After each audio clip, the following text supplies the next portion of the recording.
What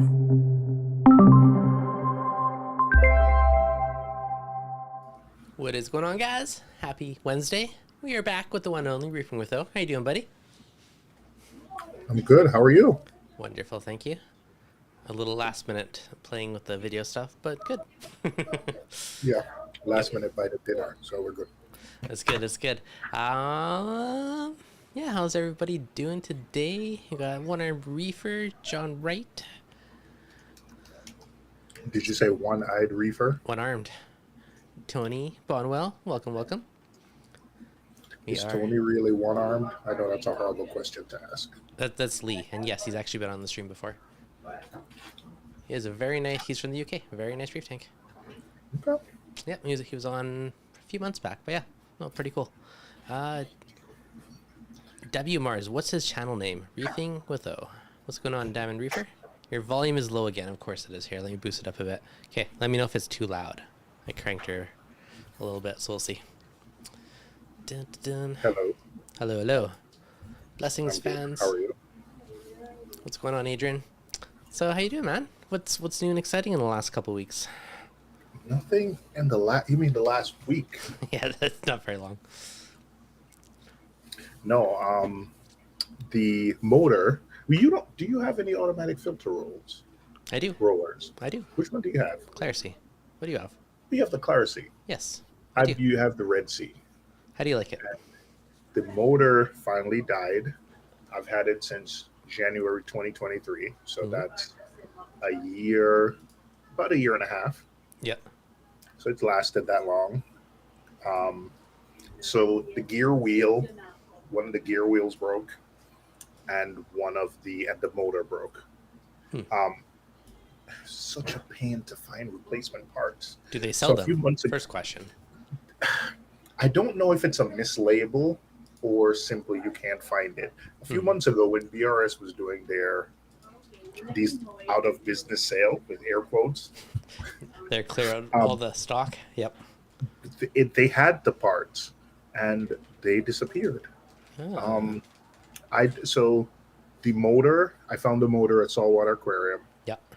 But the gears, I can't find them anywhere. I see some places selling the 250. I don't know if the 250, it's a different part number, the 250.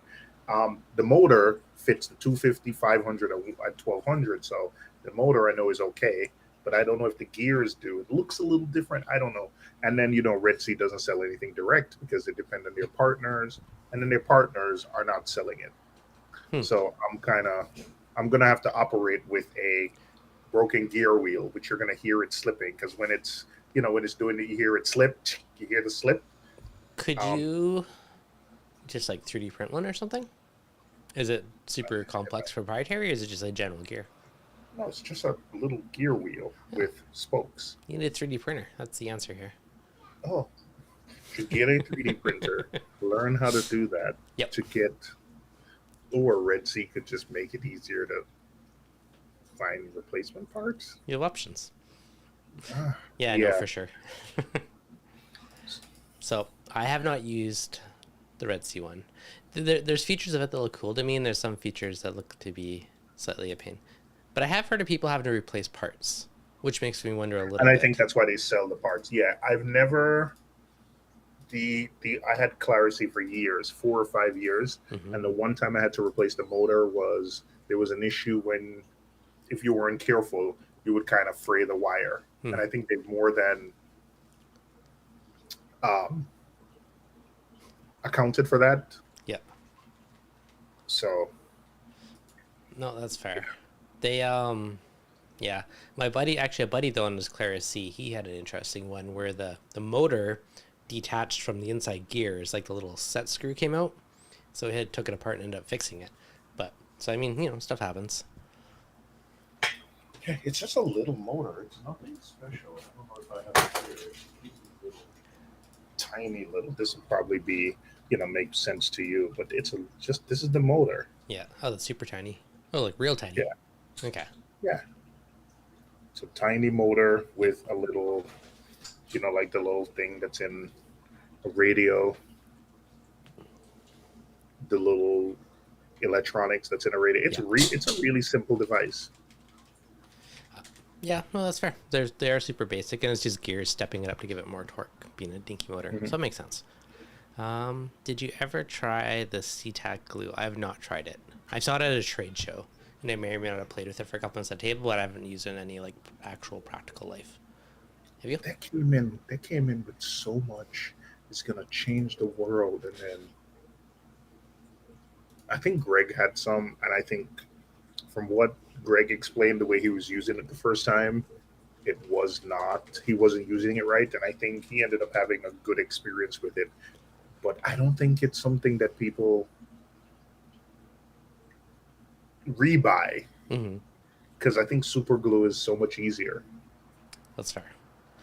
And it is a staple, and you can buy it anywhere, which is, I think, a big appeal, right? You get super glue at a dollar store or like, a home store. Yeah, that's interesting how they came in with such fanfare, and then Mm-hmm. I don't know. Lee, for the you know, record, says he has two arms, but one is paralyzed from a motorcycle accident. I Just saw to that. straighten it. Yeah. I was the also the SeaTac. The whole thing about coral, I didn't understand the coral restoration part of it. Mm-hmm. Um, of their marketing. Um, from what I've seen with the demos, Dev, when it dries like a rock. You know how when you see maricultured coral colonies, they're on it's some kind of concrete that's almost impossible. Yeah. It's like that. I think it just takes a while to fully cure. Makes sense. So, I mean, I guess it depends on your use case for it. My favorite method was be using for like gluing rock, not necessarily frags, but using NIOS cement and super glue for how quick and strong it was. I did eventually break a piece off the other day by trying to like force a frag into a hole. So it's not indestructible, but it was very tough for the very little effort it took to build that way and how quick and easy it was. I use regular glue Mm-hmm. to just glue the joints together and accelerator, and then when I'm finished, I use the liquidy glue Yeah. to get down in the joints. And I've seen, I think Stan is the first person I've seen do this. Where I thought it was just for aesthetics, just hide things, but using the really thin glue and Mm-hmm. sprinkling sand over it actually gives it like a really solid bond. Yeah. Well, it's kind of like your aggregate, right? Like concrete. It's like your little pieces fusing together to fill those voids, which is the biggest thing, right? Because usually there's like one spot that's glued, and you'll have another spot that's like kind of like this. So filling in that Hmm. void just gives it more solid surface area. Yeah, with accelerator, and you should be fine. Yeah, that's true. But yeah, if you ever do another aquascape, the super glue directly on top of the NIOS reef cement, it like don't do it inside. It was like smoking, probably toxic, bad, but it fused and hardened in seconds. It was so amazing for doing escape. Nio cement. Yeah, and the liquid super glue. Oh, It was like oh, the coolest method that ever. stuff. That stuff dries like concrete. I think that stone fix and the I don't. I'm not saying they're the same, but I think they're made of. They're all concrete. Probably. Like when that dries, it's actual concrete. Yeah, it could be. And I Um, think when it gets wet, you're probably just eliminating the heat from it, so it gets hot and gets. yeah, But yeah, but it works so well. But that being said, I finally did break one joint the other day, trying to force a frag on. But aside from that, everything else is still rock solid. So it's magic. Tell works. OBRS has a repair kit with the gears. Reef Mat 250 drive unit repair kit. So I saw that, but But it's for I have a 1200, and it's a different part number for the 1200 versus the. I think it's the same, it's probably the but same gears. I do yes, but then they're mislabeling it then. Could be. Reef Mat drive repair kit. I'm looking. Okay, it's only Yeah, the one. it's so if you yes, I see it, but if you go on the Red Sea website, those all have different SKUs. Hmm. And the one thing with the 250 repair kit, Again, I don't know if it's the photos, but mm, Snoop Dogg says the motor's the same across the reef mounts. So same motor, it's probably just different for size roll. so yes, I do know they labeled the road motor. So they said 250, 500, 1200 motor. It's So the 12 motor bucks I to know try is it. the same. $12. The, the Cheaper than a 3D printer. And you'll know. yeah, I'll probably just get it. Let me add it to my cart. Yeah, it's so cheap. You might as The well try it. requested quantity is not available. Yeah, I remember seeing this. Yeah, probably they only have one left. You should get it before it's gone. Yep. A couple people said same motor. That's why the 1200s burn out. Because they're using the same. It's the small motor. Makes sense. I'm also using, give me a second, let me get it. I'm also Okay. using the aftermarket. Um, so maybe that has a thing to do with it. Give me a sec. Breaking the rules of aftermarket parts. You're probably like stressing it out. How's the plank working? The plank is working very well. It's almost getting due to refill it. Really happy with the plank. Super solid. My only complaint that I asked is it's going through the uglies round 2 now. I got starting to get a bit of algae on my rocks and some cyano in there. So that's my next battle, is just to get her through the uglies and back to a happy state. It's part of pain you're due in a new reef tank.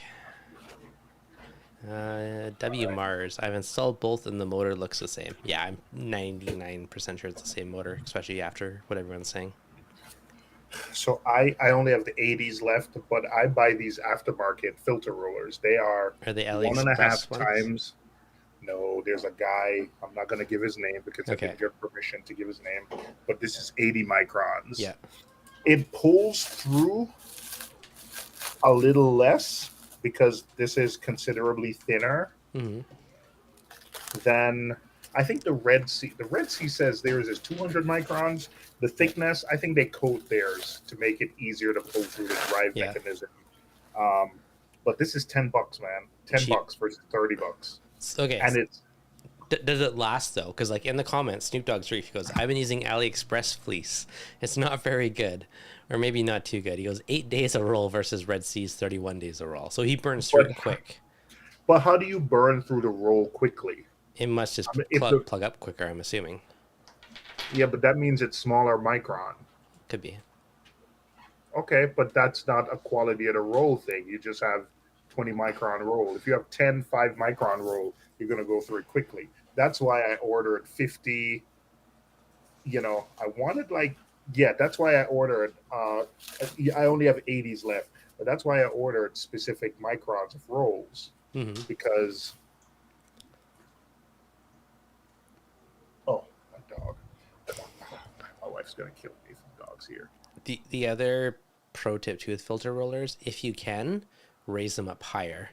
So if it's here in the water, you only have that much head height trying to force water through it. Where if you have the water height here, you have that much head height trying to push through it. So having that extra water column in the filter roll will force more through it with that extra pressure and get you a bit more life too. So another consideration depending on your guys' setups and your sumps. Sorry, dog issues. It's okay. But yeah, this is 80 microns. I like these. It lasts longer, Mm-hmm. but it doesn't. Clean as well. I think because this is thinner, it pulls through. Like the torque is. Maybe I'm talking. I don't know what I'm saying, but it pulls a lot less. So when it's pulled 2 inches of this, when it's supposed to pull 1 inch of Red Sea roll, it actually pulls 2 inches of this. Interesting. But I tried it. It worked. It's cheaper. It lasts longer. Saves some money. Perfect. But it comes out a lot thinner. I think the Red Sea one has some kind of coating on it. Yeah. It can't be 200 microns and be that thick. So Yeah. there's something going on. I don't know. I'm curious. Yeah. Well, if you can get cheaper ones that work well, why not? Yeah. And you when you first put a filter roller on, it tends to go fast. Well, yeah, my original ones, I burned through them quick, and now they seem to last ages. Well, because eventually it's going to strip out the random tiny particles, right? And it's just going to be down to your food. But every time the sand's disturbed, you get a bunch and stuff, and over time those little ones get weeded out. And what I also realize is I also just run slower flows through my sump, Mm-hmm. Also but gives more life. it gets yeah, but it also really dirty. Mm-hmm. The filter roll looks dirtier, so It's works. probably a good thing. I personally am a fan of lower flow through the sump too because it makes it quieter. All your water falling everywhere is quieter. And you don't really need tons of flow through there, right? So as long as you have power heads in your tank, you're good. That's my theory. Sticking to it. I'm gonna agree with you. Yep. So I have the uglies in my tank right now, and it makes me sad.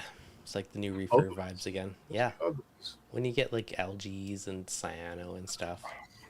It's a new tank. Damn. So my nano tank had a bit of cyano, and it was like bugging me on and off. And one day I was like, "That's it. I'm throwing some chemically in there." It's only 14 gallons. So it was like a scoop. And now like it looks pristine and perfect in there. All is good. But then my other tanks are getting the uglies. I'm like, ah. So now It'll be okay. I I finally know. mounted. I finally mounted all the corals I brought back from California. So Where'd you everything's go? looking good. Uh, you know what? I got a bunch of stuff from Steve Garrett. I don't remember what it's called.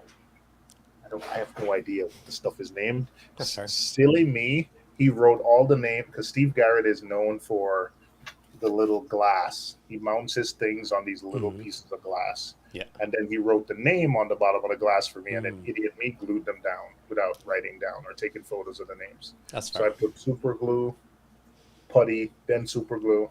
They're all glued down Yeah. without the name. So there you I go. usually try and take a picture just so you can at least recognize the structure later. But I laughed as I was making the video, putting the new corals in the Naimash tank. I had a close up of each one and said the name. Like half is for me, so I can look back and remember the names later. But yeah, it's bad, especially when you had a handful of stuff. You're like, what was the one? Which one's which? Yeah, I don't remember. I never remember. Somebody's gonna come over and gonna say, "Hey, that looks like a Devon's fire ice." I'm like, "Yep, that's it." Sounds good. I'll roll with it. Do you care about the names of corals? That's another question. I don't. That's Yeah. the. I just care about the color. I know the classic names. That's what I care about. The Hmm. new stuff, man, you get the same thing from Pieces of the Ocean, from someone else, from three people, and they all have different Oh, names. I know, right? I remember buying something from Top Shelf, something from Pieces of the Ocean, Hmm. and something from Worldwide. And you're like, And frick, I guess got what? three I of the ended same up with frag. this brilliant. Yep. I haven't been that bad as triples, but I've definitely bought doubles before because it just looks different under different tank lights. And you bring it home and it settles in. You're like, oh, I had that one. Yeah. That's the only reason Acro that I care Killer. about the names, really. But Yeah. Island Reef said he saw someone selling a coral called Taylor Swift's. not Wow. surprised. Right enough into the names. What about the Kendrick Lamar? Man, How come? I don't know. This name game thing. I think it's just an excuse to charge more for corals. That's all it is.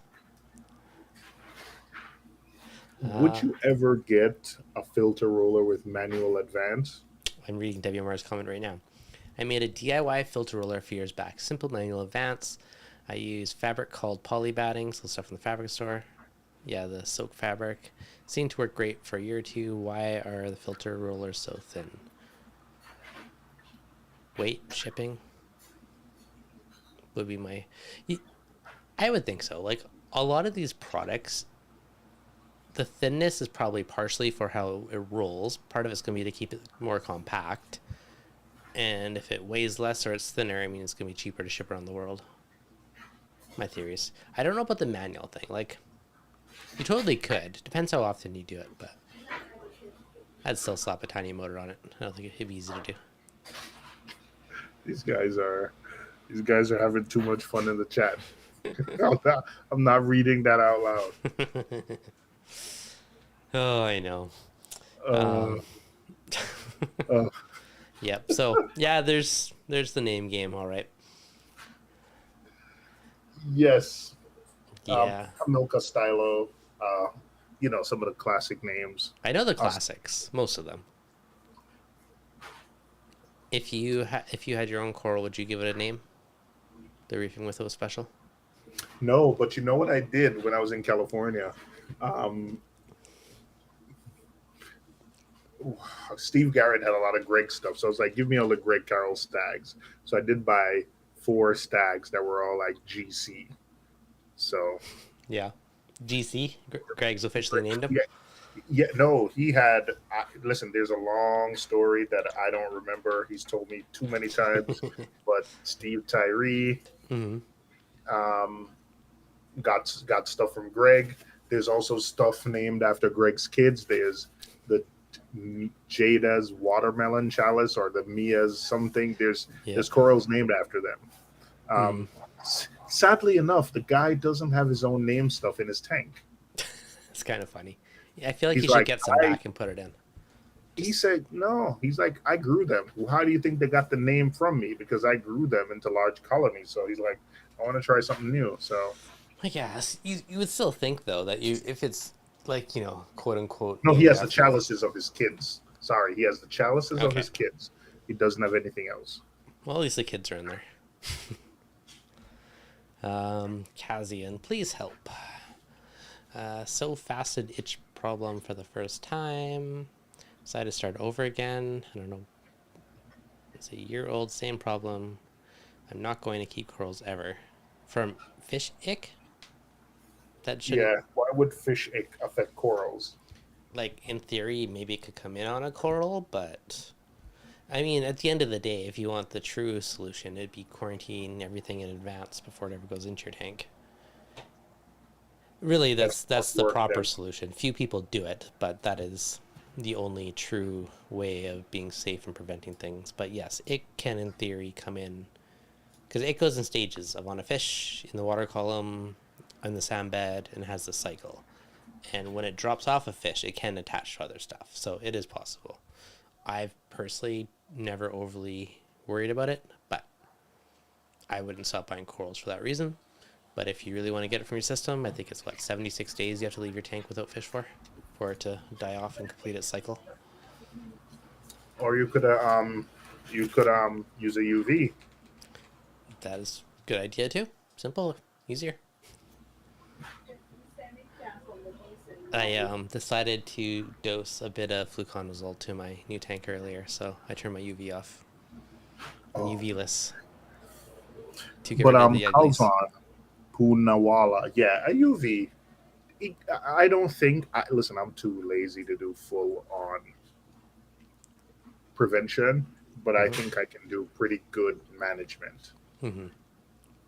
That's fair. Mhm. It's I don't know. It's not something I've seen in a long time. Like it's been a long time since I've seen fish with like issues like that. I think a lot of it is nutrition, and I think we're just better at it now. I think Possibly. you mostly see you used to see people break out. Sorry, I think we've become so. I think the hobby, we collectively have become a lot better at keeping stable tanks. We know that hey, when you have a temperature issue, um, you know, I think we don't have halides anymore. LEDs to keep your tanks cooler. I think Hmm. people are into battery backups. I think we're just more prepared. I Yeah, think we're better reefers overall. that's fair. Okay, Josh, I see ick in stores all the time. It's yeah. So if I see a fish or like their tank's full of ick, I'm just not gonna buy a fish. Then I'm gonna wait a while. It's for me that's like the preventative, right? Like just like watch it for a while. Make sure it's eating, make sure it's happy. Make sure it's not scratching on things. And if it is, don't buy that fish. Don't bring it into your tank and introduce it. Yep. I Yep. think we've also become better at knowing what fish eat. Like the diet is better. We're feeding Yep. more diverse foods, right? We're not just very rarely do you know a guy who just feeds mysis only and nothing else, right? A lot of Yeah. people do seaweeds. So I think we've become better. Yeah. No, I agree. Okay. Um, Kazian, I'm probably saying your name wrong. Not going to buy coral. They're banned in my country. Okay, that's a very good reason not to have coral. So fish only tank. What is the best way to get rid of it or other problems? Okay, in that case, you could if you do not have coral and are not going to do coral in your tank, then you could do like a therapeutic copper treatment for a couple weeks and get rid of it. Usually, when I did do kind of like a pre-treat quarantine, I would run copper power for what was it, a couple weeks, 2 weeks. I had this cycle. It was around 15 weeks or 15 days, I think it was. But normally, I don't like treating, so I would just have it in like a observation quarantine. But if I was treating, I would run a therapeutic level. I like copper power because it seemed more gentle than other coppers. I'd run that for, I think it was 2 weeks. I have to check. It's been a while since I've done it. And then I'd also do a round or two of Pro, which is for internal parasites. And that was kind of my method of a bit of a quarantine treatment if I thought something had something. So I get fish from my LFS who I wouldn't say he quarantines, but he keeps things in a specific level of copper and prazi. Mm. So I'll wait until he has something for at least a couple of weeks. But I think the biggest thing for me that has impact is when I'm introducing new fish, I use an acclimation box. You know? And I don't get fancy. I didn't have one built. I just went to Petco and got a critter carrier. Mm-hmm. The biggest critter carrier they have. I just drilled holes in it. That's so I think that's improved my success rate by a lot because the fish, you put a fish in there and then I've seen where it has scratches on it and it's because like a powder blue decided like whatever fish I'm going to put in there, I'm not a fan of. And the fact that he was scratching the plastic meant that yeah, that fish wasn't getting released anytime soon. Yep. So a lot of times you get the other fish time to see them, get used to them. So when you let them out in a couple of weeks, it's like, oh, we've seen him before. We know who he is. Mm-hmm. Yep, that's fair. So I added a new fish yesterday, since we're talking about it, to my NAS tank. My yellow tang was being a little bit of a dink to him. So I did turn off I added him yesterday, and I mean, he was eating a bit, which is good sign. But the yellow was definitely being a bit of a punk, so I'm kind of half watching him. What kind of fish is it? I was chasing him away if he gets too bugging the new What fish. kind of fish did you say it is again? What's your guess? Captive bred or regular bred or from the ocean? Good question. I didn't ask. Yeah, it's a Copperband. Good guess, Island Reef. Yeah, so I got a Copperband. Whoa, I didn't get a chance to guess. I just needed like 2 clues. Yeah, sorry. Yeah, so I got a Copperband. Because I love them. They're beautiful. So I got him yesterday. He's more hanging up in the top of the tank right now, though, which I think is mainly because the yellow tang is being a bit of a punk, so hopefully they get over it. Ever tried a 3D printed fish to avoid aggression? I have not. But I have... Fisher Hex sells those. Really? I've tried a mirror on the side of the tank, which works, but... Fisher Hex actually has 3D printed fish. Interesting. He sold them.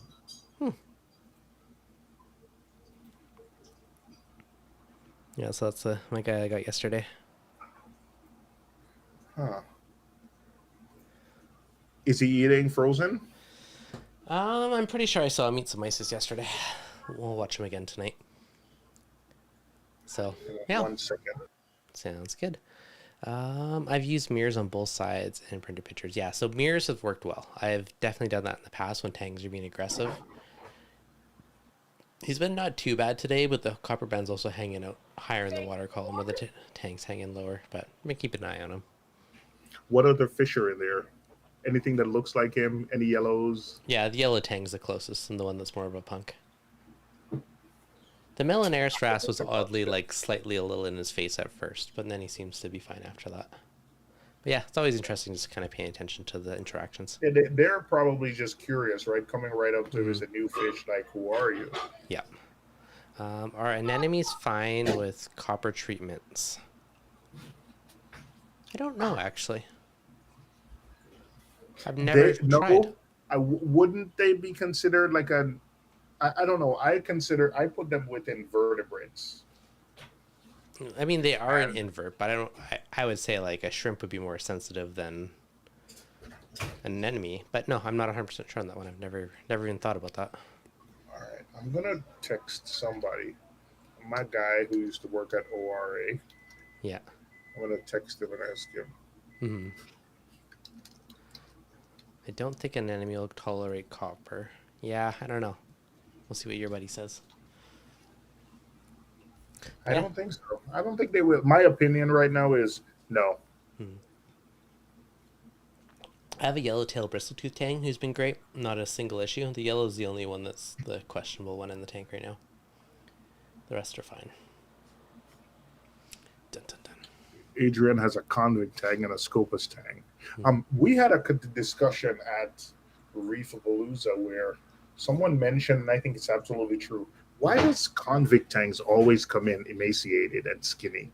You ever notice at the store Hmm. they almost never look good? Yeah, good question. I don't know. Is it where they're coming from? Is it whoever's collecting them? Because as a whole, I almost never see them come in good. Yeah, that's fair. They usually are a little on the skinnier side.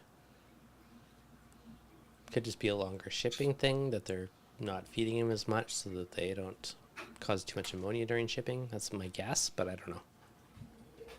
Yeah, I think I was talking to Acro Killer about that, and he's the one. I think he's the one that told me. He said, "Man, have you ever noticed that they never come in looking good?" And Hmm. I thought about it, and I said, "Hmm, Huh. Yeah, I've never kept a convict before, have you? no, No. never had a can never keep it alive." Because now that I'm thinking about it, yeah. To be honest, they've just been like one of the less colorful of the tangs. I've never tried one. But white, when you have a fully grown out tank, to see the white splashing across, That's fair. That's fair points. Yeah, one day maybe I'll try one. I'm maxed out on tangs for now. My phosphates are their limit. Uh, we'll take. Will GSP take out Leposaurus? I would say yes, only because the GSP is more aggressive and grows faster. But I don't think they fight and kill each other. If anything, it would just grow over stuff. Yeah, I think that GSP little will just grow over most things if it can. that's what I think it'll happen. It'll take it out, but only because it just grows faster more than anything else. Yeah, no, that's true. It's every coral in there is like a slow motion battle of real estate. Except for GSPs and Zoas. Yeah, they like to grow over stuff. Although I have whatchamacallit, the Bernardipora that's been taking out some zoas. It's been ever so slowly growing around it. I have like a couple heads of like seduction or white zombie, whatever the heck it's called for a zoa. And I kind of want to save them before they're completely done, but it's completely growing around it. I don't know if that Wow. shows up, but yeah. So, but Bernardipora is basically circling it. You need to save them. I know. I keep thinking it, and I need to actually do it one day. But yeah, That's actually animal. it, yeah, it's hard to focus it. But yeah, it's interesting. I always find it interesting to see like what wins in these like slow motion battles. The fastest way to get half-inch acro to grow, stability and time, Leave it buddy. alone. Yeah, Leave it alone. half-inch is tiny. If you have a bigger colony, like a bigger branch, and you want to spread out more, you can frag into more pieces and put them all out, and they'll all eventually grow together. Like that can speed up a bit, but aside from that, there's, in theory, higher pH will help it grow a bit faster. But at the end of the day, just stability in water and it would takes a while. Like some corals will grow from day one, some corals will do nothing for months and months and months until they eventually settle in and they'll start growing. Oh, the dog. Um, I got a piece of coral from Tussie. I got it from him last year. Funny enough, I got it from him last summer. Yeah. It hasn't grown. It's grown an enormous base. Mm-hmm. Hasn't grown up. Actually, is now starting to grow up.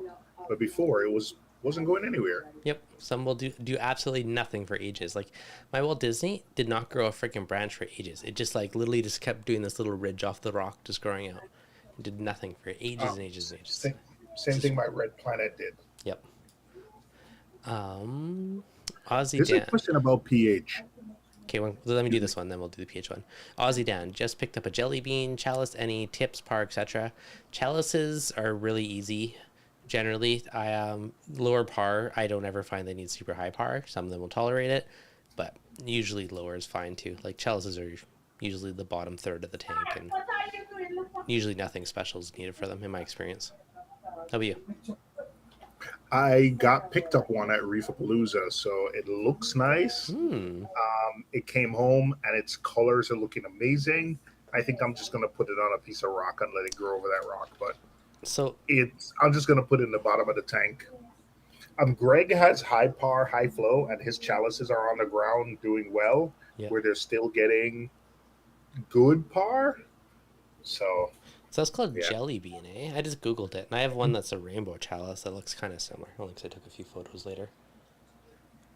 Yeah, the green screened out. yeah. Ooh, But yeah, it's a little guy that I got. I was just yeah. The taking a bunch of jelly photos for a thumbnail. The thing that I hate that, oh my gosh, there was Jelly Bean, then there was Ultra, then there was Super Ultra, all at And Reefapalooza. master. I'm like, gosh, can you guys make up your mind? And then the Jelly Bean has to be a certain look because I also bought one that had streaks, and they were like, that's not a true Jelly Bean. I'm like, it's the same color. I know, Oh, pretty much. thing drives me nuts. Reef V2. Use a fingernail and scratch the tips. Okay, some corals, fragging will help inspire it to grow a bit more. There is truth to this. But on a half-inch frag, that's pretty tiny. I wouldn't want to risk injuring it when it's so small. But, sorry, what was the pH question you said a second ago? I It obviously missed said, it. Crab Den. Hey, Devin, nice to see you. Question about the pH. I'm averaging 8.7. Is there a pH that's too high in your view? You're probably close. Uh, 8.7's up there. Personally, 8.7, 8.8 would be up there. For me, like 8.6 was more my high when I was actively pushing the pH boundaries. There probably is a certain point of where you're going to have negative effects from too high of a pH. I don't know what it is, but in my mind, 8.7, 8.8 would be starting to be higher than I would want to go. Like 8.5, 8.6 is already pretty high in my mind. I echo everything you said. I'm just going to add that calibrate your probe first before you start worrying about it, right? Mm. I know by the time Devin starts acting on things, you've probably already eliminated that it's not a probe going bad. Also, I drip kalkwasser, and at the times when I'm dripping a lot of kalkwasser, my pH gets high, and it's because it's not too far from where the probe is. Yeah. So that's also a factor. So just, yeah. Yeah. Yeah. And if you're dosing something to make it that high, I'd probably tone it down a bit and do something to counteract a little bit. Move the probe away. Like Yeah. I'm too late. Well, now that I've rejiggered my sump, that's different. But Yeah. the Kalkwasser was dosing about 10 inches away from the pH probe. So yes, at night I would get Artificially high. alerts. I had to turn that off because I would get alerts like your pH is too high, but Mm-hmm. it was just temporarily high. At night, what happens is I dose most of my Kalkwasser at night. So at night when it was playing catch up, I got the notification. Okay, aside from calc, what are your thoughts on the more intense hydroxides to raise pH? Worth it? Avoided? Not work. I've crashed my tank with calc, so I don't think it's worth it. Okay. I have some. It thing is potent, but not worth it for me. That's I'm fair. clumsy and I'm too, make mistakes. So I don't want to do it. What I do, Dev, is I have the Avast Marine calc stir. Mm-hmm. Glasses is broken, I think. Oh, no. I have the Avast Marine calc stir, and what I did is, I think by default it's supposed to be 12 inches or 15 inches. I told him to make me a 10-inch version. So all that happens is it still does the same thing, except the water comes out a little bit more potent. The calcmic comes out a little bit more potent because it hasn't had the chance to travel 15 inches and be white. So that's as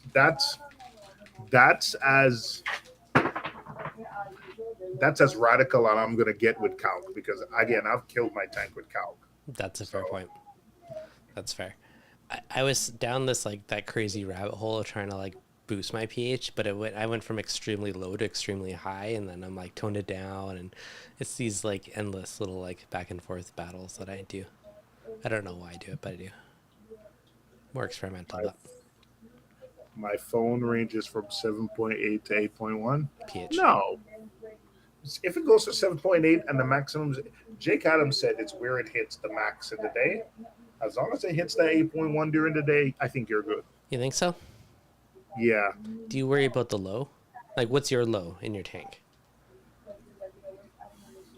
7.7 is kind of low. But unless you have a big tank full of acros, it's not something I pay attention to. Let me see. Let me see what my low is. Let me log into my hydros. Yeah, so with the CO2 scrubber on my skimmer, my current low is 7.82 in the last 24 hours. And my high is 8.15. But when I was doing calc and hydroxyl on top, I'd be up to like 8.5, right? Like it's like crazy the difference. And I don't know. I kind of agree that like it's in a range where I probably shouldn't mess with it. But yeah, when it's seven, yeah, like you said, acro killer, 7.7, you start dissolving calcium carbonate. Like 7.8, like I'd prefer to see it 7.9 higher. So I might dose some other stuff just to boost it up a little bit, but I don't know. Back and forth on that one. My pH, the lowest my pH is 8.0 at night. Yeah, see, that's pretty good. If you're above 8 always, you're in a pretty sweet spot. Yeah. And if I didn't use a calcium reactor, I probably would be, but that's the downside. Acro Killer says 7.7 you start dissolving. I don't know. I am going to disagree with that because my calcium reactor, I got to get down to Six and a like, if I half. run my calcium reactor of like, I got to get down to 7.0 before I start dissolving anything. If I run my calcium reactor at 7.7, I'm not dissolving anything. Mine's at 6.5, so I'm running 6.5 pH instead of mine. So I mean that's part of the problem with like trying to maintain high pH with a calcium reactor is I'm dripping 6.5 pH in all day, right? So it slowly depresses it. So if it wasn't for that, it'd be much easier to keep it higher. I know. pH is I the love least of those. problems. I think there's advantages of high pH, but I also think low pH can cause issues more easily in a system. Yeah. I think So extremely low pH yeah, so I almost definitely don't causes even issues. yeah, so I almost don't even care for it being super high. I just don't want it to be too low. Like if it stayed from like 8 to 8.2 or something, I'd be happy as a clown, you know. But when it's like 7.8, I'm like, it's getting a little lower than I'd prefer. Yeah. And Yeah, I'm doing an SPS tank now, so that's a little bit different. I have to care a little bit more. just a little bit. Yep, just a little bit. Give me one sec. Okay. Yeah, 6.5 on reactors ideal. Yeah, 6.5 has always been my target. Like 6.45 to 6.55 is usually what I set my calcium reactors at, and it's always worked really well. Dun, dun, dun. Sometimes it makes me think, do I just try dosing for a while and all this stuff, but then it would cost a small fortune. Like I'm dosing, I do have a doser with small free on my big tank as well to try that out, and I'm still dosing 100 mils on top of my 40,000 mils of calcium reactor, whatever it is. I'm actually curious to look now. So currently I have 33,000 mils going through the calcium reactor and 100 mils of Reef. So that's what's being dosed on the water box at the current moment. When I touch less than 8.1 couple days, I start to notice time to change my CO2 media. Yeah, for me, if I don't do the CO2 media, mine's much lower. Are you using a CO2 scrubber? I am on my water box. So the tank with a calcium reactor, I am using one just to help boost it up. Without the scrubber on it or when it was exhausted, I think I was dipping down to that 7.7 something. And if I use it, then it'll keep me above 7.8 for the lows. I have a non-reefing question for you. Sure, Do you have a dog? I do. What kind of dog? Brittany Spaniel. Who? Brittany Spaniel. You get into everything? Um, it's not too bad. I mean, if there's food, he'll definitely find a way. How old is he? He's getting older now. We've had him since he was Okay, so puppy, yes, but we spoke about this yeah. the other day. So yeah, he's well trained. I got a Mm. puppy. Oh yeah, puppy energy is always crazy. Reef fish. Getting a reactor dialed has always been rough for me. You basically just have to pick something. So I personally will do something, peg the pH at whatever number. For me, I choose 6.5, and then you just adjust your effluent for however your dosing is. So dose a bit more, dose a bit less. That's the easiest I way to do do the it. opposite. Yeah. I have a standard pump that just pump. I use. In fact, I bought a power supply for the. Those use Tunzi pumps. the new Yes. Tunzi, I they're tr- built to be continuous duty. yeah. So I called up Roger from Tunzi USA. He told me what voltage, what to buy. In fact, if you want to strip down the wires from an old osmolator pump, those 12 work volt. perfect. Yeah. So I tried that because you made that comment. And I was like, I'm curious. I bought an extra one. I tried it, but it was too loud. Like it's quiet compared to old Tunesy, but to run 24/7, I was like, nope, too loud. Oh no, mine is. I can't hear it. I could hear Um. mine. Maybe. Oh well, I can't hear it. It's feeding my calcium reactor, Okay. and it's made to run continuous duty. Do you know what I did though? I think I told you this already, but so I bought one for that purpose and just to try it out, and I was like, nope, too loud, can't do it. But then I ended up using it for my ATO pump. So I took I had like a P pump for the Neptune that died, so I cut off the cord, and I got a Oh little boy. like a voltage regulator, buck converter, whatever you call it. So drop down the 24 volt to the 12 port.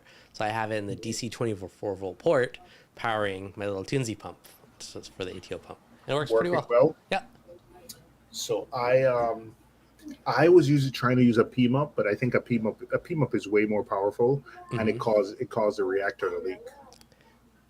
Really Yeah, when I was feeding my calcium reactor, my interesting. Vertex, it was leaking. It couldn't So handle the I flow. just went with Tunzi. Yeah. Crazy. Um. Okay. Snoop Dogg's two-part 165 mil of canelic per day. See, that's a good chunk. So I'm dosing 100 mils on top of my 33,000 mils a day through the calcium reactor. So yeah, straight two-part would easily be like a few hundred mils a day, which gets up there. Claudius Reef Taylor, do you think It's a it's good question. good idea for people to try and store reefs when STN is going around the world due to climate change? I feel I should hold off until things are stable. Well, there actually is like certain diseases that cause STN, and there's also climate change, aka warming waters, that can cause bleaching events. So I think there are multiple things that are happening. So yeah, I I I think if we wait, we might not have anything left. I think we need to learn what's happening before we get to that end point. I think yeah. I think there's always my thing is there's always what I've learned when I visit reefers with nice tanks is there's always no one's reef is ever perfect. I'll look at your tank, I'll be like, Dev, it's pretty. But then you'll be like, yeah, I see Yeah, adaptasia I know. under the bottom. So nothing is ever perfect. So Hmm. I think it's never going to be perfect. I think we just do the best we can and continue research because whatever we learn now, we can, we're building on top of it. Yeah. I think there are certain corals and strains that have proven to be more heat resistant. And I think planting or some more of those back out there is probably a good idea. There's always that thing of, which corals can you put back in? Are they native to there? All that jazz. But I think with like coral spawning and if you can, hybridize some hardier corals, I think, releasing some of their babies back out in the ocean's not a bad idea. Um, I got a question for you. What coral can live in tap water, in a tap water saltwater tank? The hardiest coral. If GSP you will build survive. GSP, Okay, I think I think they said when the Armageddon comes, GSP and cockroaches will still be here. that being said, I did a video with Dylan. I don't remember what the video's called. Might be Dylan, but he had lake water, which is probably tap water without chlorine, not fully filtered yet. Tap water, right? Because it comes from the lake, and it's filtered. But he ran his tank off lake water, so I mean that's probably the closest thing I can think of to straight tap water. And he has nice tanks. Maybe he gets all his trace elements and nutrients from the lake. I don't know, but that's what he does. I should go film like an update video with him. It's been a while since I've been over to his house. Said trace elements from the lake. Oh my gosh. Can anyone else see the hearts by spam reef dude's face? I cannot, but I'm picturing them now. Thank you for the love. I tried that. Does your camera disable the? I think this software Oh, disabled. yeah, it's a software that we're using. Like Skype and certain things will auto do it. I'm using a web-based one.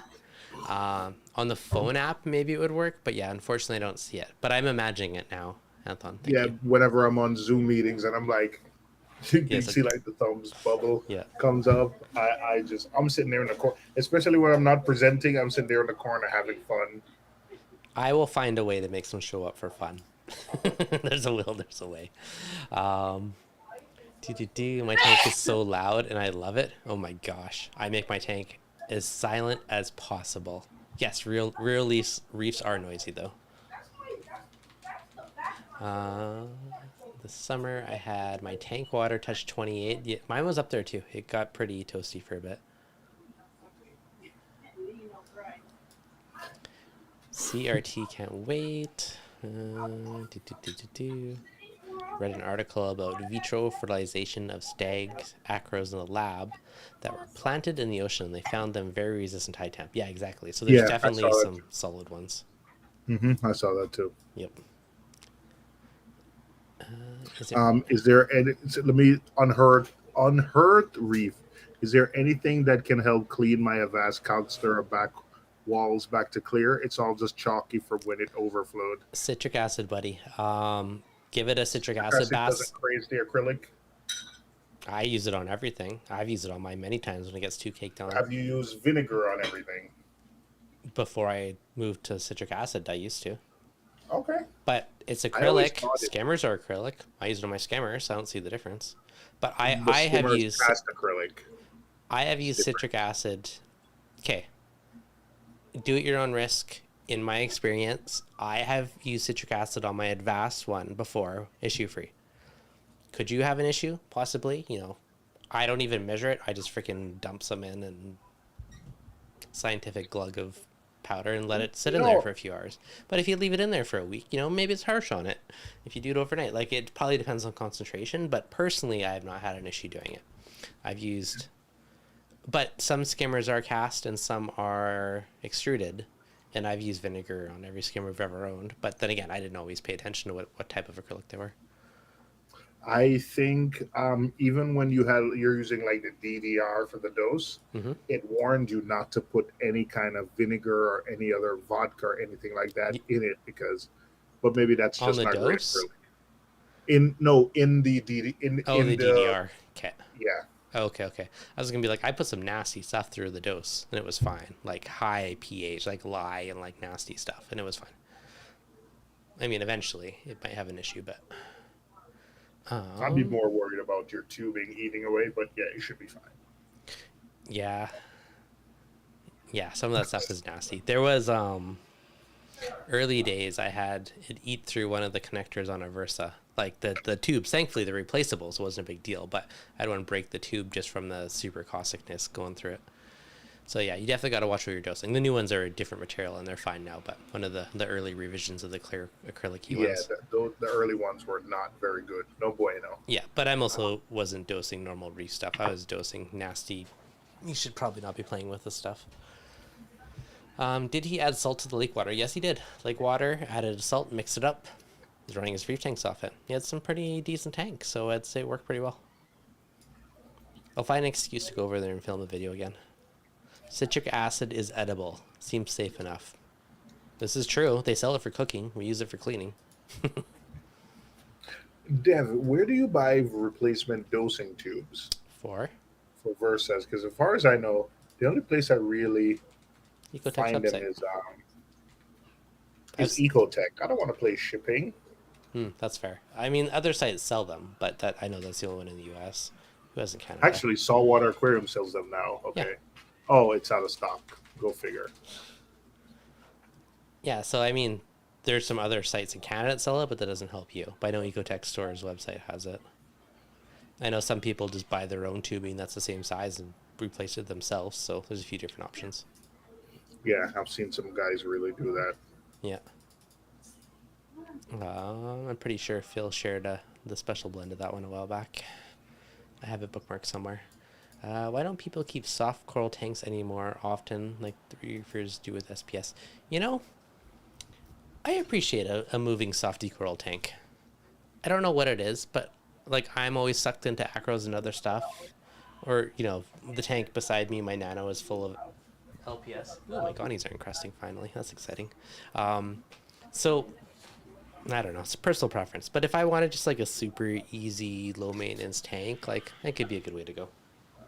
I think they're there. They're all around us. I think when you listen to the YouTubers and us, listen, we're two weird guys spending their Wednesday talking about reefing when we probably thought about our tanks all day. So we're not normal. We're not. Is what I'm trying And to say. everyone So watching is in the same boat, so you're not normal either. it's So, in the same boat. welcome So to our you're club. talking to the not normal people who are looking for challenges. So yeah, SPS. But if you get outside and talk to normal reefers, I don't think any reefer is normal, but normal-ish for a reefer, I think you'll find more people with softies and LPS tanks. It's true. Check it out. My gonies are encrusting and spreading out my nano finally. It's a good See? sign. Yeah. So, I mean, that's kind of a softie. That's the middle ground for me. I got my little tank that's connected to my. Oh, you won't be able to see it. Yeah. But my little tank that's connected to. Yeah, that's all softies. That's a Ghani right there, by the way. Nice. It only has Ghanis and candy canes. I don't think gonies count, but it's the closest thing. Okay, I got gonies, zoas, some mushrooms, and some rock flowers. So, I mean, this is as close as I'm going to get to a softie tank, but I think it's doing pretty good. But they're easy. They're lower maintenance. And I think, yeah, like nano tanks, I think they're definitely in a big wave right now just because life is expensive and nanos are the cheaper way to reef. So it makes sense. Love a nano. And they're easy. Like, you have an issue, do like a 5-gallon water change, and you just did like a 50% water change. Your tank's probably much happier. So there's a lot of easy advantages to a nano. Everything's cheaper and easier. You have a problem. You can do a big water change and replace the mess out of it. Exactly. Bahashit. It's 5:30 a.m. here. Cheers. I appreciate the early morning motivation. Anton Smith. Okay, another question. How do I stop my elk dosing tube from getting hard and blocked?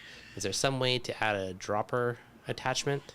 Is it getting blocked on the output, or where is it happening? I guess is the first question. Usually, if you do more, it's probably drying out from not doing. Do you dose once a day, or do you do lots of tiny doses? Because usually, if you break up your dose and it's more continuous, it less of a chance of happening. But if it's something's getting caked on, yeah, kind of depends. Yeah, if you're dropping and then you're not touching it again for hours and hours and hours, then yeah. Mm-hmm. I think we're the weird ones and we're the normal ones. We are. Yes. They're the weird ones. We're the normal ones. I mean, we could be, right? Either way, we're in this together. We're all reef addicts around here. More flow was my issue. I think most people don't have enough flow. Most people could use more flow. Yes, blocked on the output. I'll make my dose or do it more frequently. Yeah, I would up your dosing to more doses. But, I mean, it might just be part of your maintenance too, right? Maybe just replace the end of the tube or chop a little piece off every few months as preventative. Do you have... Yep. Do you have any experience with wild gonies? I only get a few out of a dozen that will make it. I give up on wild ones. You know, I had a bunch of gonies in my nano, and there was a couple of them that bit the dust on me and made me sad. And they're probably wild. I don't really know. Oh, I do see little hearts on the side, on the chat. All right. Not in the video, but I see it on the chat. So, thank you. I think there is definitely something to be said about random ones versus, aquacultured ones that are, tank hardened already. So, I would agree on that one. It's always like a mix, because you can get wild stuff so much cheaper, or you get bigger pieces for the price. But it's Russian roulette if it makes it, right? Or if you get something that's spent the last 5 years growing in a reef tank, it's probably going to be pretty safe to survive. I think I've heard that one of the reasons we got successful with Ghanis was because we had strains that were more, better in tanks. So I think going back to wild, you'll probably experience more death than. I think so. Okay, offshore. What's random question on a turf scrubber? Do you want a small amount of standing water in the bottom, or is it better to keep water level higher in the scrubber? I don't think you want standing water. You do want a sheet of water coming down your screen. And then most ones I've used have just drained out the bottom, so it hasn't really been standing. So the biggest thing is, though, that you have a constant sheet of water over the screen. Like, that's the important part with the scrubbers. What's the deal with the Jabo MP40 knockoffs? Jabo knocks us everything, so not surprised. Although, It looks like they suction cup on instead of magnet on, or maybe it's both. I don't know. Which I thought was Let's weird. wait and see because Yeah, Ecotech has had a 12 or 15 year head start. yeah. So let's see. They Let's look see. they look similar, but I doubt they'll be as good for flow. Like they'll probably work. And then with the suction cup thing, maybe that's their way of trying to skirt around the patents, or they just don't care because they're out of China. Who knows? But yeah, I don't know. We'll have to wait to see how they work. Like I'm sure they'll work as a power head, but I don't like the Vortec is good because it has like crazy wide and tons of good flow. They stopped selling them and refunded from what I hear. I mean, it could be right because that is totally IP. Really? Probably. I know they patent that design because they've had it for like a long time, right? It's like one of the original products. Okay. They are magnetic, it seems. Suction cups probably help keep them from falling off in bigger tanks. Yeah, I don't know. I've seen multiple things, but I haven't seen any in the wild. I've only just seen ads. Hey, is that Josh Allen in the chat? Are you Josh Allen from Buffalo? Dun, dun, dun. Yeah, so I don't know. Time will tell. Did they stop selling them? I didn't see that. Who knows? No wild wave pumps. I was told they were refunding money. Interesting. It's all questionable. I don't know. Jabo return pumps are decent. You know, I've had good luck with them over the years. Not so decent. They've been hit or miss for me. I've had some that have been fine. I've had some that were kind of flaky. So I heard somewhere patent was up. Not sure if that's true. I don't think China cares about patents. I agree. Look at the gyres. Yeah, I don't know. Mileage may vary. We'll see people do. Like, I have a ton of freaking legit ones, and they're one of my favorite pumps. So, but you know, they cost more, but they also stand behind them and they work well. So it's a trade-off. The patent runs out in 2039, so I bet they might have been pulled. Yeah. How do I know that? I don't know that. I read it from the chat. Okay. Third-hand knowledge. ReefDudes, it's a secret. It's all a secret. What sucks, I can't get copper power in Germany. I couldn't find it in Canada either. I bought it when I was in the States and just brought it back. So there is certain things that are hard to find. I was at an LFS and they had a bunch. I was like, thank you. Threw it all in my carry-on or my bag. Get her back. Did they give you a hard time when they saw it? No. I mean, a lot of those rules are like, yeah. It's a fish. It's for fish tanks. Like, for the dangers. The thing that I find funny when traveling, you come back, and have you ever had them, like, I don't know if you have, but well, they'll like test your water to make sure it's water. It's like there's a live stuff in it. Like, obviously the water is fine, but it always makes me laugh. Some of the hardcoreness on things. Like, it's, I guess, you know, in theory, it's for good purpose, but yep. It is banned in Canada. It's weird. There's just like weird rules. I don't know. It's like one person did something stupid and abused it to use it for some use they're not supposed to, and they'll make some rule that hurts everybody. It's, you know, I wish people just have common sense and Copper power. Okay. and rules were not for the lowest common denominator. But say Livy. Reef Keeper. MPs last forever. I still have the white controller MP10 running for years. Worth the money. 100% agree, man. I have a white one in my shed. I'm not using it, but I have one. I've trade it. I've only if you want, it's just there for like archival. I feel like it's the museum now. I only have had one MP40 head fail on me, and I think it's because I dropped it and it like cracked it and eventually it buggered. But I've only had one, and I have like 5 MP40s running right now and 2 MP60s. And yeah, I don't know. I think that's basically my main flow everywhere. I have 160. I got my hands on an Orbit. I think I told you. Yeah, I like them. What's your Running thoughts? an Orbit. I like it. Yeah. I like the fact that there's no weird power brick. And it's easy to clean. Like, I used to avoid gyres like the plague because they were a pain in the butt to clean. Like, it always just annoyed me to clean. Where this one, it pops off, you know, they're color coded. It's like, it's really easy to put back together. Yeah. But the old school ones that had like the mounting on the side were such a pain.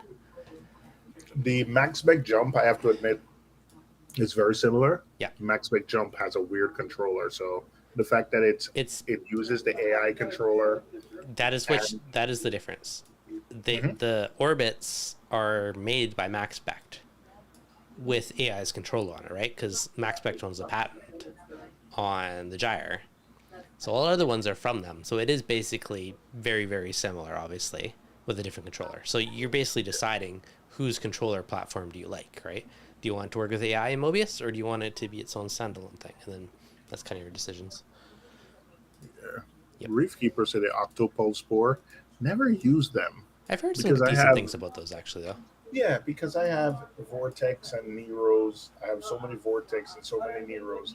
I've never had a chance to step out of Hmm. that environment. So, Like, if I had a coral farm and like crazy amounts of pumps and I was on a budget, I would probably go that route. But for display tanks, octopuses? I don't know. I'd try them. I would try other more cheaper ones if I had like tons of tanks and stuff. But for like one or two display tanks, like I like no wires. I want stuff to be pristine. Like it's a display. Ice Cap had some power heads that were so tiny for the Yeah, amount of flow they put out. That was freaking cool. that's cool. Is there any reef tech that you couldn't live without? An automatic top off. I Which one? lasted about a month on my Nano of manually topping off until I finally broke down and got an automatic top off for it. Yeah, I think so. It was fine for a while, but eventually got old. Tony, do you/O leave your magnetic glass cleaner in the tank all the time? I had a Frag rack. I do.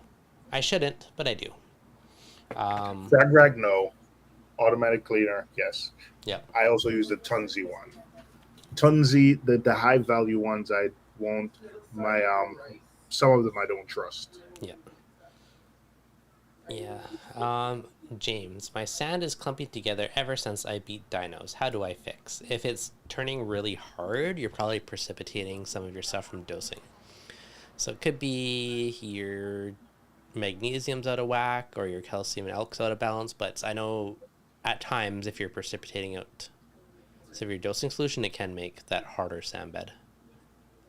That's my blind speculation. Rodney, how do you feed your mandarin goby frozen food and pellet foods? How do you do it? I do not specifically target feed him. When I originally first got my mandarin many years ago, I would try and more target feed him, but now I just broadcast feed the whole tank and food goes everywhere and usually You see him go grabs after it and goes. stuff? Yeah, I once in a while. I don't see him all the time, but I do see him periodically go and eat some isis. I have seen it happen a few times for sure, so I know he does. Aside from that, I broadcast feed, and I mean, I've had him for 5-6 years or more, so he's obviously doing pretty well. But he's always just scouring around looking for pods, and I'll get one for this tank eventually. But I don't feel it's mature enough to have enough pods yet. So over time, I'll get one. I think the ruby red though. I think the little tiny guy. I'm gonna try. Using 9-year-old MP10s. Wow. Yeah, man. Yeah, they last as long as the only thing too. I find I have had one or two where I've dropped it or like smacked it and it fell off or the magnet, and I had a steel stand, so I'm like wham and like slam to the stand, which is not good for it obviously. But I feel like that's the only time you have an issue is if you actively drop it, and they're heavy like my MP60s and 40s. They got some heft to it, right? And So they don't stop working; they just get louder. yeah, so I mean, if you're dropping it and causing physical damage to the magnet or the housing for it, then yes, eventually can crack and a magnet can swell.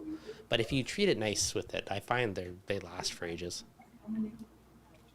Have you had any experience with the Red Sea Complete Reef Care yet?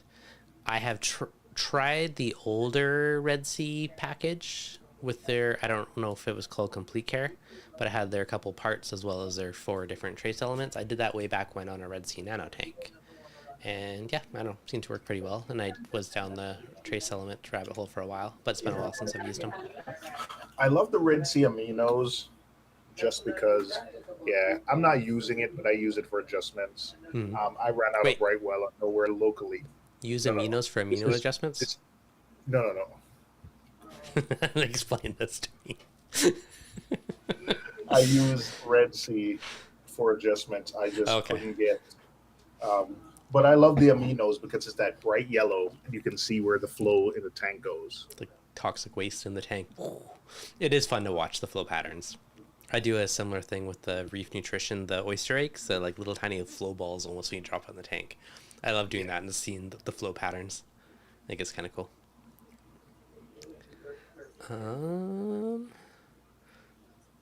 Crumb to Dum Dum Dum. MP40s are 10 plus years old. Love it. Octopulse 4s and 2s, great pumps, perfect.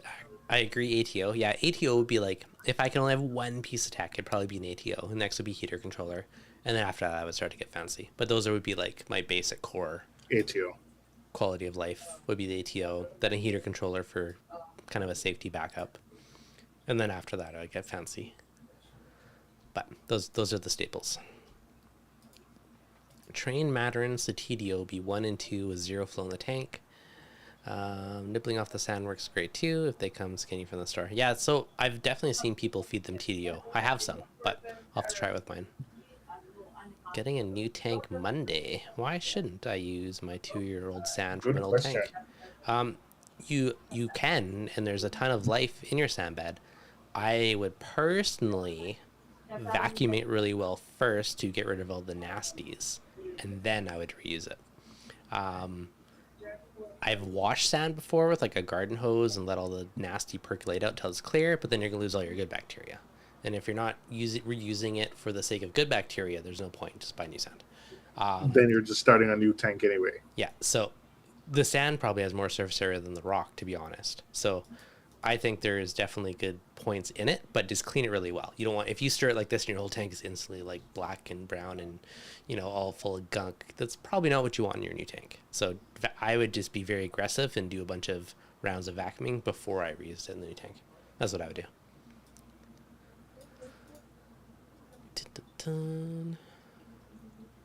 Mandarins are so tough CVE. if they're healthy. Yeah. Sorry, go ahead. No, I jumped a little bit to CVE. That's something I heard about a wrap, so I'm really interested in it. It's big in Australia. When I watch a Parker's Reef videos, I see him talk a lot about CVE, so I was kind of happy to see that it's also coming to the US. What is CVE? I've heard of it. Refresh me.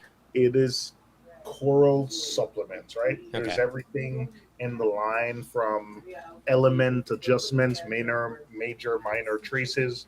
That's what CVE is. Okay. Perfect. Haven't tried it, but I like it. Do you think temp is really that important? Within reason. Temperature kind of controls the metabolism to a certain extent. So if your tank runs colder, everything's going to have a slower metabolism. Stuff will grow slower, you know, pests will proliferate slower, etc. Higher temperature, you know, stuff can potentially grow faster, but it also upgrades the metabolism, you know, of pests as well. So there can be good and bad to both sides. Too hot is bad, too cold is bad. Something in the middle is probably fine. I blew 2 MP40s by not noticing the dry sides dropped into the sump. Yep, definitely a good one to avoid that. I feel like more products would sell when the tank making rainbow colors, but not oil slick like. Yeah, I mean, that's always a thing, right? Like a lot of these products will work if you already have a tank that's happy and thriving. If your tank's stressed out for other issues, then all these things might not make a big difference. So it's kind of one of those, it depends with most things. You're on mute. You are muted, good sir. Would it be safe to add ozone to a new tank? You could, for sure. I don't think you need to, but you could. Usually wait until the tank matures a bit and starts to have organics and other stuff for those to actually deal with.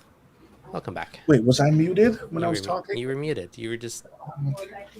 Oh my gosh, I'm sorry. I'm there enjoying myself thinking you were ignoring me. No, you were just ignoring us on mute. You're just like miming.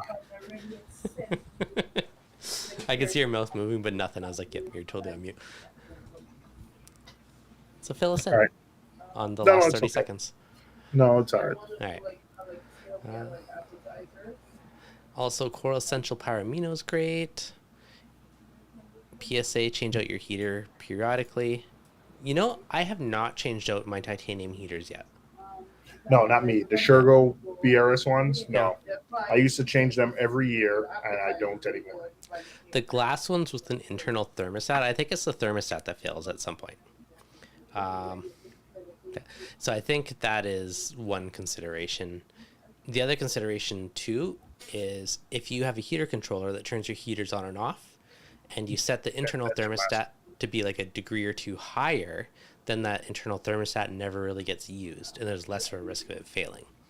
So that's kind of my thoughts on it. You reduce the fatiguing part, and then it works as a backup if your heater control ever failed. So that's what I do. You still have to replace the heater controller as it goes on and off, but I get the point. Yeah, but that's like the life of the relay, which is a long time. How did your guest hook the big tank to the little tank behind him? All right, I know you got to wrap it up soon, so we'll give a couple more minutes and we'll wrap her up. But Yep. how did you plumb your tanks together? I have an e-shops. I drilled the back of the. I followed Richard Bob from Reefs.com. Had a video where he drilled his little e-shops, put a bulkhead, and just it drained to my big tank because they're side by side. And then I use a P-mub. I didn't want to drill put 2 holes in it. I use a P-mub to just pump water from the sump into one of the chambers, and it's just hanging on the back. And I've used. I don't remember if it was Coral View or company gave me one of those tube holders that's really secured. I also added some glue to make sure it's extra super secure. Mm-hmm. But that's it. It's just a P-mub pumping water, and then it's draining back into the sump. Yeah, there you go. So 2 tanks, 1 sump, 2 pumps. They'll have their own each drain. Easy peasy. Very easy. One round of elements. Life is good. Yep. Okay, Rodney. How many months do you have to cycle your saltwater tank? For what week or day do you put fish and vertebrates? You could put in corals on day 1 if you really wanted to. You are cycling a tank for the fish more than you are for the corals. That being said, certain corals like, fancier acros will not thrive in a brand new tank. They might, but usually they take a while to settle in. Usually takes a while for your tank to get that kind of bacteria balance. But I have absolutely put corals in tanks on day 1. Now for fish, ideally you want to pre-cycle it first for the fish because, they poop and pee and make ammonia, the nitrates and nitrites and the nitrates and all that jazz. Now, if you put in a bunch of fish and coral, all those extra nutrients could impact the coral. But you could just add coral from day 1. And there's an argument to be said that adding a bunch of coral from the very beginning could add a bunch of bacteria diversity to your tank and kind of help, progress things forward. I tend to have issues when I try to add fish into a new tank with coral, but if it's coral only, I tend to have less issues. Yeah. So personally, if possible, I always try and pre-cycle my rock for like a month or so. So that's basically dumping about bacteria and then feeding it ammonia to basically cycle in its own container. And then I can add fish and, some sand, live sand and stuff to the tank and jumpstart it to a certain extent. Now you can do that in tank as well, but in that case, it depends on what you use for bacteria. There's like Fritz Turbo Start and certain ones that's supposed to work quicker. Brightwell has their Quick Start XLM. But Dr. Tim has a lot of them.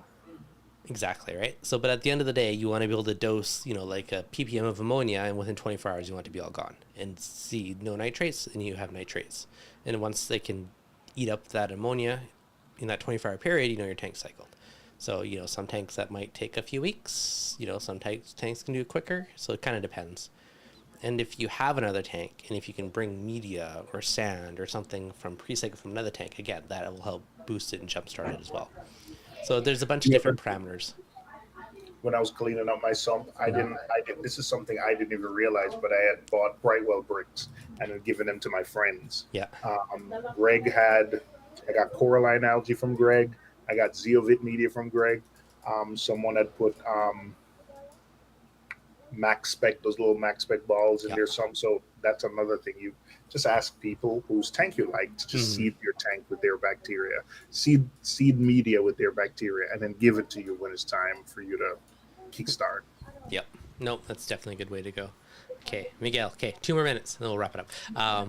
As coral colonies grow, is it normal for the bases to die off, turn white? How is this different from that over SDN? Usually that happens because of a lack of flow and a lack of light. So acros need light. And, when it's this big, it's easy to get light everywhere, right? But when it's like this, all those fingers shade the base. Now, the other part of it, as it branches out and turns like a big baseball, it's harder for flow to penetrate in and get around it. And that's usually why you have die-off, is just lack of light and flow. Just lack of flow, especially. I think lack of flow is a bigger one than light. Yeah. Just my opinion. I don't have any evidence to back it up, but that's No. what I think. Yeah, both. And like right now, I changed my radions to the narrow lenses on my tank. But when I had the super wide lenses on, like the stock lenses, it was crazy how much light was hitting the base of the corals, which was better for coral health. Like I even had zoas growing under the bottom side of a rock, which blew my mind away.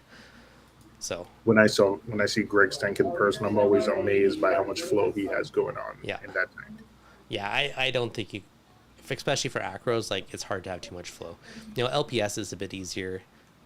You know, softies, they just sway around and they're probably fine, whatever. They can handle most things. True. Yep. Quick question: what's the price you're all willing to pay for real live Bally rock? Order too much, have to offload a bunch of it. I don't know, man. It depends. I would grab a couple pieces if you're close to me, but I'm sure you're not. What's going on, homegrown frags? But yeah, so I mean, just adding that natural diversity, I think there is definitely value in it. Yes. Yep. True. I think there's. Yep. I agree. Yep. All right, guys. I think we got to wrap her up. I know you got company over. I got to go get the little one. Oh. Yeah. All right. Yeah. Thank you for having me on 2 weeks in a row. Thank you for joining me 2 weeks in a row. The internet just broke. It happens. Yep.